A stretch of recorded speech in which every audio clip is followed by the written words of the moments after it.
handle your business in the classroom. Right. And everything that you do in that classroom affect you in business, affect you in your life, and start understanding that. This is a journey. Let me take you on a journey. There will still be The journey. The journey. New sheriff in town, and his name is The journey. Journey. This thing is bigger than Nino Brown. This is The journey. The journey. What is it that moved you? The journey. The journey. The journey. The journey. Welcome back to The Journey. I'm your host, Larry Robinson, and today we got an extremely accomplished icon that is part of this show. This gentleman, straight out of Carbondale, Illinois. But first, before I go there, I want to give you a quote that I think really fits this gentleman. Life is a journey that must be traveled, no matter how bad the roads and accommodations. That's from author Oliver Goldsmith. But today, as I said, straight out of Carbondale, Illinois, a formidable baller has been awarded with his own day and then had a 29-year career at FedEx. Father, husband, entrepreneur, Johnny Fayne. How are you today, sir? I'm doing good. Good, How are you? man. Thank you for joining us on The Journey. Thank you for inviting me. Fantastic. So let me ask you, Johnny, where were your early years spent? And, what do you remember about that community? Well, the early years were spent in Brighton, Tennessee. Brighton, Tennessee. Okay. That's where most of my folks are from. Okay. And they would spend there in the country, and a lot of family, a lot of uncles and aunts getting together on the weekends, on Sundays, and right. having meals and having a good time. And okay. They were my early years. Okay. So in that early years, who had the greatest impact on your life outside of your mother, father, and those in the household? I'd say probably my brother. Okay. Well, I know it's outside the household, but my brother did, and he kind of molded me and kind of kept me on the right track. Okay. Okay. Do you? Let me ask you another question. When you are thinking about your life in hindsight, is there a decision you made as a child or as a young guy that ended up having a life-altering impact? Yes. Okay. To do the right thing. Okay. I remember once my dad bought me a bike, and I rode with some other guys who rode with some other guys to go get some bikes that wasn't ours, and got caught with those bikes. And when my dad picked me up from the police station, I could see he was so heartbroken, and because he was a captain in the penitentiary, in Illinois, and the police knew him, and he told me to put the bike in the trunk. And then he said, "You walk home." Wow. And so that changed me. I never wanted to see that look on his face again. How long was that walk? That was about a 5 to 6 mile walk. You had a lot of time to Had a lot of time to think about it. How different are you? Well, let me put it this way. I've always dreamed of being a basketball player as a kid. I saw myself as an NBA player. How different are you from your dreams as a child? I'm a lot different because I got involved in sports early. Okay. And I played basketball, football, anything I could really do, and which was a lot different than the kids in my neighborhood. And because I used to walk to the parks and to the gyms, and all the coaches knew me. I wasn't a good baseball player, but they put me on the team anyway because I was so persistent and being at the practices and asking questions. But I guess I'm still the same now. Okay. Well, you've been a tremendous entrepreneur and has really built a great business here out of Memphis. When did you know, though?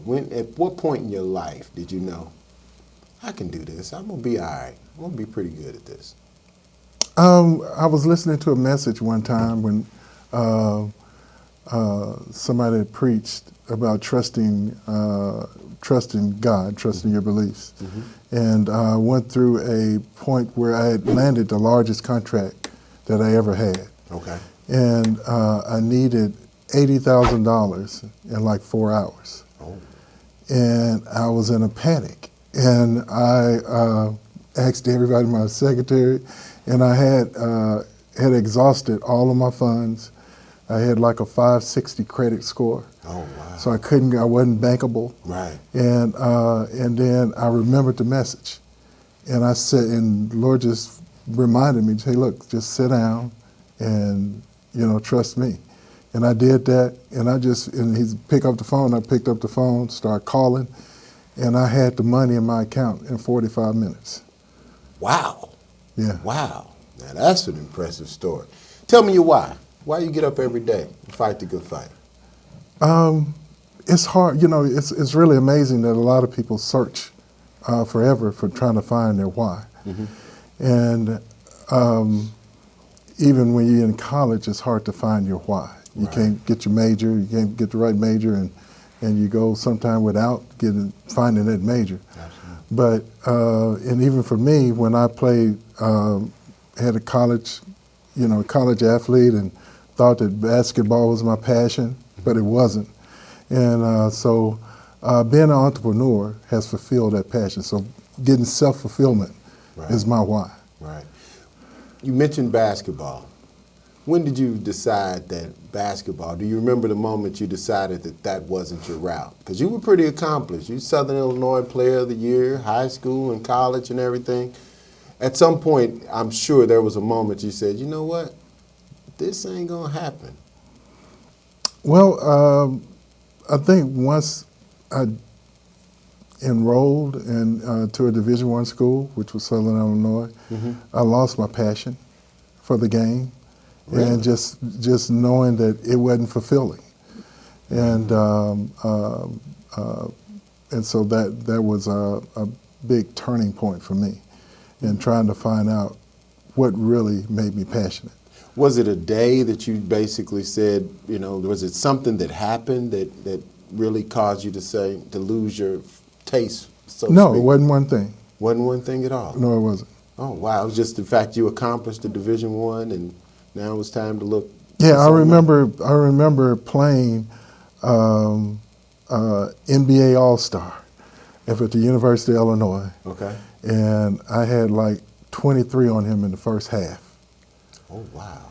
Because I knew the guy and he knew me, but and it just came so easy to me, and so I proved my point to myself. Okay. And so. I just didn't feel like I needed to prove it to anybody else. All right. Well, this is the last question of the segment. Every brother that I've known has a moment when they realized they were a black man. Something happened, something changed. What was that moment for you? I guess when Hold on for a second. Listen, we're going to come right back. And my brother Johnny Fayne is going to talk about that moment that he realized that he was a black man. Listening to The Journey, and we're going to be right back after this message so you can hear more from Mr. Johnny Fayne. Don't go nowhere. We'll be right back. KUDZUKIAN.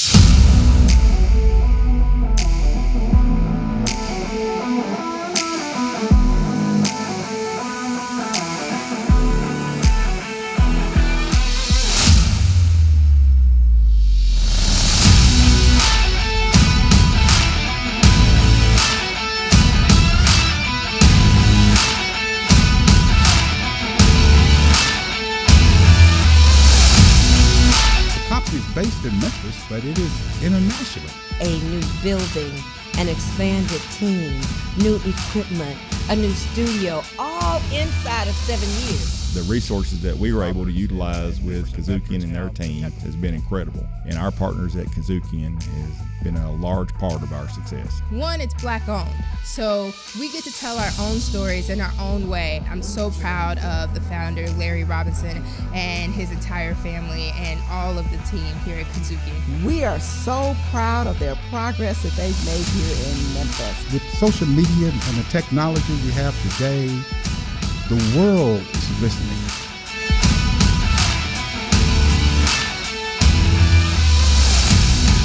KUDZUKIAN. Check out all your KUDZUKIAN favorites now. Download the KUDZUKIAN app, available on Android and iOS.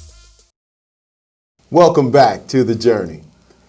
Listen, before we left, Mr. Johnny Fayne was going to talk to us about that moment that he realized that he was a black man.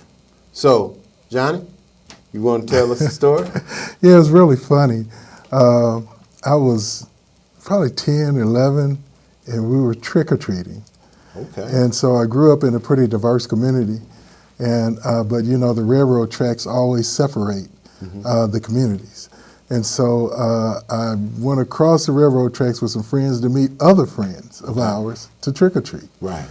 And when we got to this one house, I was always a tall kid. And the guy, when he get to the door, he said, he gave everybody else candy. He said, "I'm not giving you any candy." He said, "Because you're not supposed to be here." Whoa. And my friends got upset, and of course, his trees got toilet paper on them. But it made me realize that there was a difference, and we operated different. Were your friends Caucasian, I guess? Yes. Oh, okay. They were. They're friends to this day. Wow, that's good stuff. That's good stuff. So let's go back. You brought up trick-or-treating and as a child. Tell us about your family. Who was in the household? You mentioned your dad earlier. Tell us about the household in Brighton. Pretty much, my dad, he was there, and he did a great job in raising us and teaching us how to be a man. My mom, she was there, and of course, she was a very good role model, and for my sisters there. And it was 8 of us, 8? 4 girls, 4 boys. Oh, wow. And we came out of one of those. Basketball team and a bench. Right, we came out of one of those households where my dad worked and my mother stayed at home. All right. And he was proud of that, and he did everything he could to make sure we got everything we wanted. Great story back then. Give me one of your fondest memories of being home with your family back then. Just home with our families and performing in front of our folks. Okay. And we had a lot of characters in our household, and so Christmas and holidays, we would all get together and, do different James Brown skits. And which one was you, James Brown? Of course, James Brown. And I could do the double split. His brother was bad. Okay, well, Right. give me a memory that wasn't so fun. I really had a pretty normal and uninterrupted childhood, and I thank God for that from my parents. Okay, all right. You making as a young man, you go through the transitions, many transitions in life. You were making a transition from young man to high school. Do you remember that time, and what was it like being that freshman in high school? Being that freshman in high school, I was a pretty popular kid. Oh, really? Yeah. What was the source of your popularity? It was sports. Okay, so you've been at it for a minute. But, yeah, I was a freshman. I was a snowball king. Okay.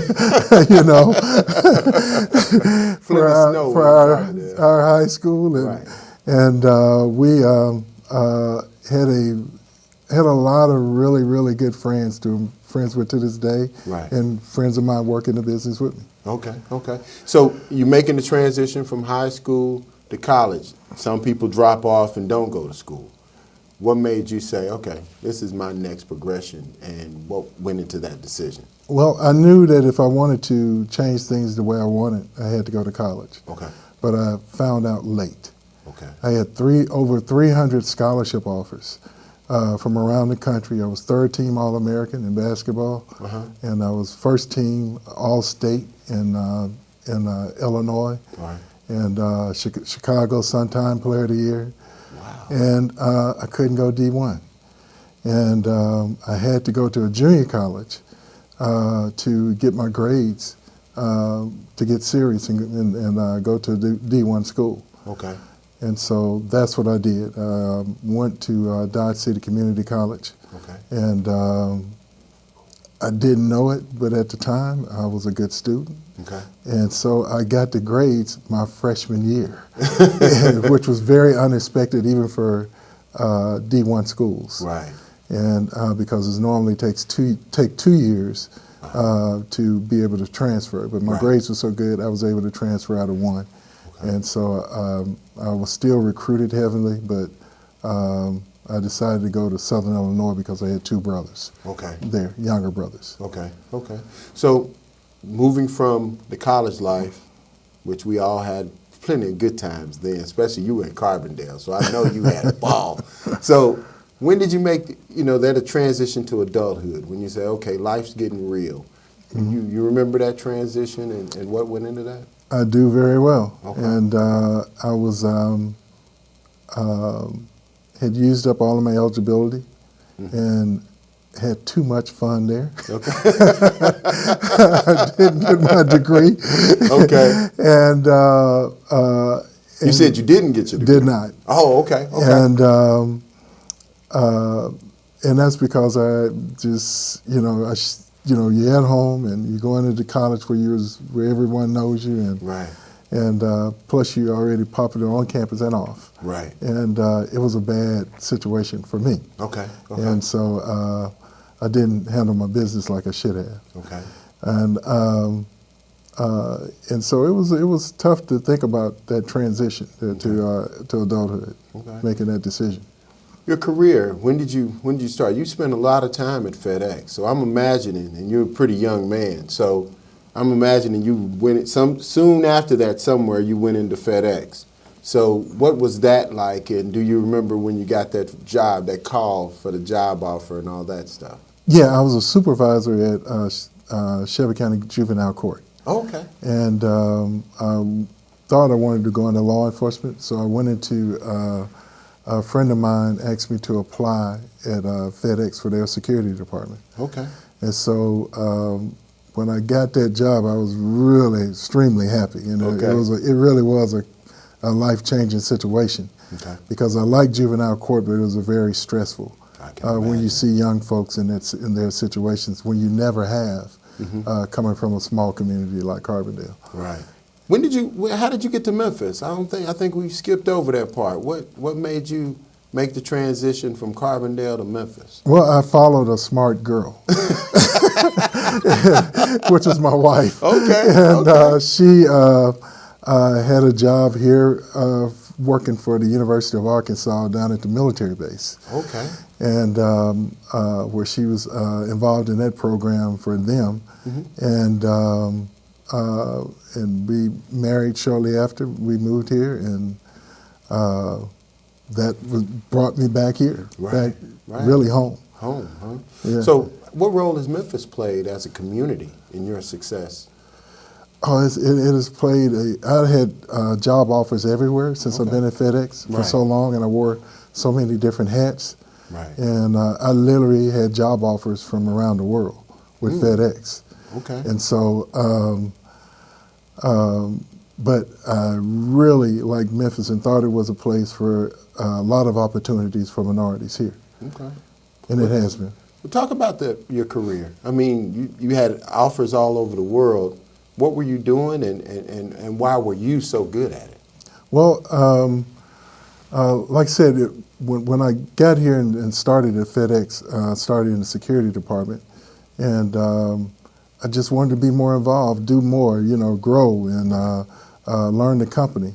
And so I helped start several different programs, the Officer Development Program there for the security officers, helped open up a lot of the business service centers around the country for FedEx, and work with those teams. And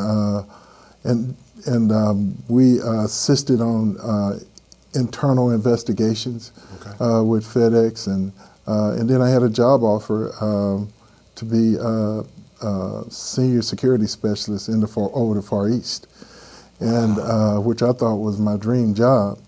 But we, a lot of times it may be good for you to move, but for my family at that time it wasn't, because I had a grandmother that was here, had my mom that was here, and all of them were in poor health, and decided to just stay in Memphis. Was it really disappointing when you couldn't take that? It was. I was heartbroken, but the company had flew me up to Anchorage, Alaska, which I would have been my first stop, and and we had looked at school systems, and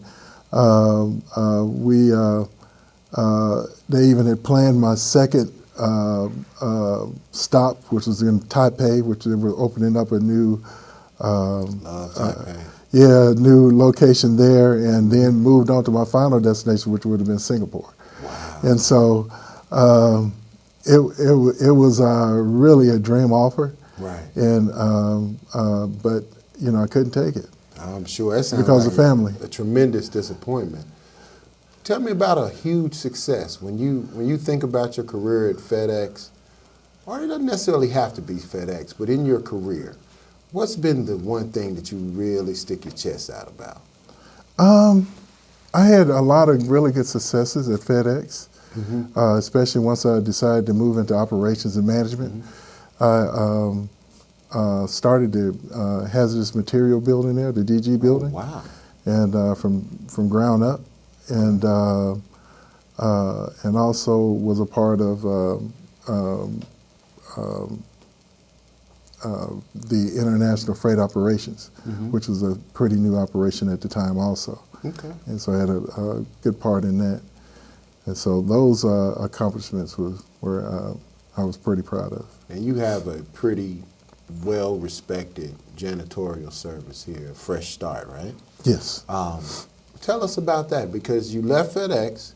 Did you start Fresh Start immediately, or was it a level of transition between the time you left FedEx and began your entrepreneurial pursuit? Well, I actually got a young man started in the business. Okay.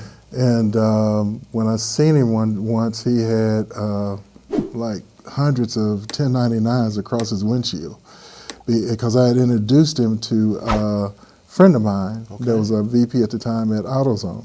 Okay. And he got him started, small, and he ended up expanding to Arkansas, Mississippi, and other places, doing the AutoZones. And so when I had started doing loans on the side, and when it crashed, I just decided to do the janitorial thing. Okay. And when it crashed, I was used to living a certain level, and I had to come back down and live on my salary, which I couldn't afford at the time. And that's pretty much how I got started. And my first job was I still have it with my first client, and which has grown tremendously. And now we have clients in 3 states and Nashville and different other places, and plans to expand even more. What is one of those great clients, because I think clients have an opportunity that we build relationships with, and sometimes they teach us things. What's something you've learned from a client that you could share with us?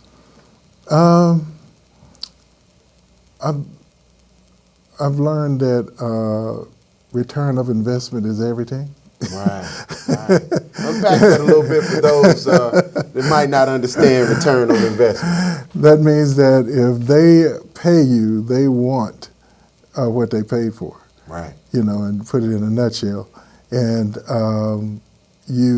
as a minority business, you have to go above and beyond, and give and find out how can you best serve that client, and how can you go above and beyond. Right. And I think we've done that very well, even with my that client that I was telling you about. Right. We've grown that client from I'll say 10 grand a month all the way up to over 100 grand a month. Wow. You know, and just that client servicing them. Right. And so we expanded more than just doing janitorial. Right. We're doing all services for facilities now. Man, you're a pretty humble guy, it seems. What's your secret sauce when it comes to your success as an entrepreneur? I think it's understanding the customer. Okay. And understanding the client. I've been there employing vendors and understanding what kind of pressures those managers are under to get that return of investment. Absolutely. And so they have to report that back to their boss. Right. And so you do not want that client to sit there and you embarrass him in front of his boss, or you don't deliver the goods that you told him you would. Mm-hmm. Is there any regrets you have over your career as an entrepreneur? There's something that you could point to and say, man, if I could do that over again.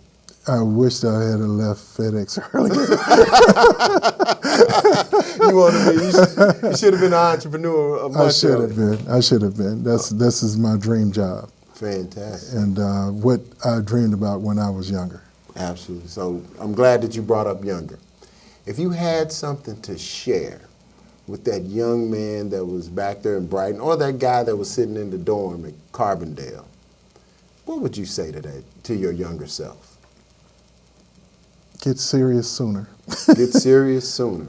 Yeah. And what do you mean by get serious? And what I mean by that is handle your business in the classroom. Right.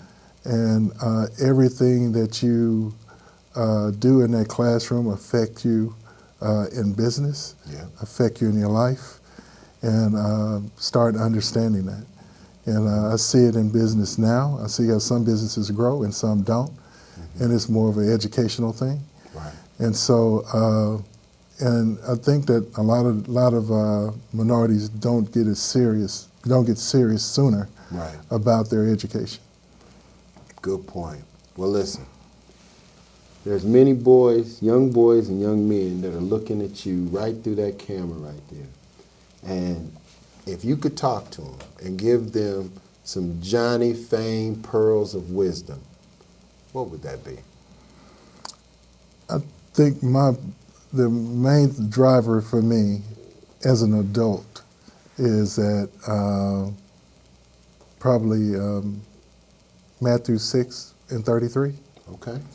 And that's where you can kind of put everything into perspective. If you seek the Lord first, right, and then all those other things you dream about, all those other things you wish to come true, not only financial, but family and the life that you dreamed about will come to pass. Absolutely, absolutely. I totally agree with you and in agreement with you. Listen, we've had a wonderful time here with an entrepreneur, a father, husband, career executive, and he's telling you guys his pearls of wisdom is seek ye first the kingdom of God, and all those things that you desire will come to pass. So with that, we're going to leave it there. Mr. Fayne, thank you for sharing your journey on The Journey. Thank you. And we're going to keep bringing it to you guys. We're going to keep bringing you these outstanding individuals that have all kinds of different ways they've experienced. They've fallen down, gotten up. They will tell you, each and every one of them, that success in life is not a linear event. You're going to go through some ups and downs. As they say, fall down 7, get up 8. Listen, this has been The Journey on the KUDZUKIAN Network. I'm your host, Larry Robinson. Till the next time, take care. Thank you to our partner, the Grand Boulé of Sigma Pi Phi Fraternity, Delta Chapter. To hear more incredible stories like this, be sure to download the KUDZUKIAN app from the App Store or Google Play, or check out the Journey Memphis podcast on all your major podcast providers. Also, check us out on the KUDZUKIAN Network.